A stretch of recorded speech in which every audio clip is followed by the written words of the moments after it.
পালাবদলের পর খুলেছে Messi files, আর এবার শতদ্রু দত্তর নিশানায় অরূপ বিশ্বাস। গোটা ইভেন্টকে শেষ করে দিয়েছিলেন তৎকালীন ক্রীড়ামন্ত্রী অরূপ বিশ্বাস। অরূপ বিশ্বাস এবং পুলিশের ব্যর্থতার জন্যই যুবভারতীতে বিশৃঙ্খলা হয়েছিল, এই দাবি করেছেন শতদ্রু দত্ত। আর কি বলেছেন শুনুন।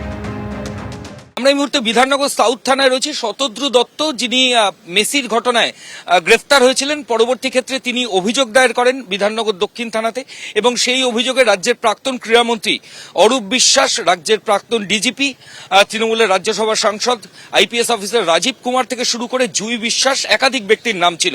আজকে আমরা কথা বলে নেব। আপনি বেশ কয়েকজনের নামে অভিযোগ করেছিলেন। প্রথমে বলুন, অরূপ বিশ্বাস কেন?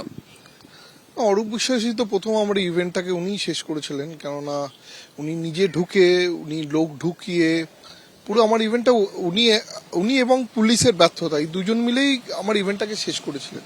পুলিশ সিপি, তারপর জয়েন্ট সিপিকে বারবার ওয়ার্নিং দেওয়ার পরেও যখন কোনো অ্যাকশন নেওয়া হলো না, তাহলে আমি সেদিনকে মাঠে ঢুকেই বুঝতে পেরেছিলাম যে তার মানে এটা উনি ওভার পাওয়ার করে দিয়েছেন। ডিজিপি কে জানিয়েছিলেন?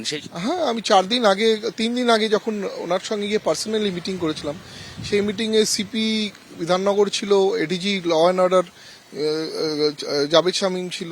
আমি সেদিনকে পরিষ্কার বলে দিয়েছিলাম যে উনি আমাকে চাপ দিচ্ছেন অ্যাক্সেস কার্ডের জন্য। আমি অ্যাক্সেস কার্ড কিছু দিয়েছি, আর আমি দেবো তো দিয়েছি। আমি ওনাকে 20-30টার মতন দিয়েছিলাম। উনি কিছু মাইনর ওনার ভাগ্নিদের, মানে ওনার ভাগ্নিদের অফিসিয়াল করে অ্যাক্সেস কার্ড বার করেছিলেন। আমি তখনই বলেছিলাম যে এইগুলো ঠিক হচ্ছে না, বাট উনি তারপর বলছিলেন আমি তোর থেকে আর পারমিশন নেবো না, কেন মাঠটা আমার। দুই বিশ্বাসের নামও দিয়েছেন, ওর নাম কেন? উনি মাঠে ঢুকেছিলেন কিসের জন্য? অরূপ বিশ্বাসও যেরকম শোফলোতে ছিল না, জুই বিশ্বাস তো মাঠেই ঢোকার কথা ছিল না। ঘটনার পর আপনি এয়ারপোর্ট থেকে অ্যারেস্ট হয়ে গেলেন, এবং ডিজিপি সেই অ্যারেস্টের পেছনে, তৎকালীন ডিজিপি একটা ভাইটাল রোল প্লে করেছিল। উনি পুলিশ পাঠিয়ে আপনাকে ওখান থেকে তুলে আনলেন। উনি নিজে গেছিলেন। ওনাকে যখন আমি প্রথমে বললাম যে আপনাকে তো আমি এতবার করে বলে দিয়েছিলাম যে লোক ঢুকবে, অরূপ বিশ্বাস লোক ঢোকাবে, তো উনি তো দেখুন ওই সময় ইলেকশন সময় অরূপ বিশ্বাসকে তো ঢোকাতে পারবে না। ওপর থেকে চাপ এসেছিল যে আমাকে না ঢোকালে ব্যাকলাশটা কি করে সামলানো হবে। সবার পুরো জগৎ দেখেছে অরূপ বিশ্বাস কিরম ভাবে পুরো স্যাবোটেজ করে দিয়েছে ইভেন্ট। আমি আমার দিক দিয়ে এগোচ্ছি, যদি এখান দিক না হয় এরপরে কোর্টে যাব। আর এই ভেকেশন কোর্ট, যখন ভেকেশনটা ওভার হবে তখন তো আমি এমনি সিভিল স্যুট তো করছি, পুরো মনিটারি কম্পেনসেশন একটা বড় কেস করছি, সবার নামে করছি। তো আগে ফার্স্টে দেখি ওনারা কেন ডেকেছেন, ওনারা কিছু ইনফরমেশন চেয়েছি, ইনফরমেশন দেবো। ভোট পরবর্তী সন্ত্রাসে উস্কানির অভিযোগে এফআইআর হয়েছে পরমব্রত চট্টোপাধ্যায় এবং স্বস্তিকা মুখোপাধ্যায়ের বিরুদ্ধে।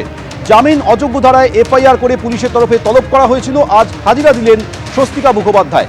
কেন পরমব্রতর পোস্টকে সমর্থন করেছিলেন জানতে চায় গড়িয়াহাট থানার পুলিশ।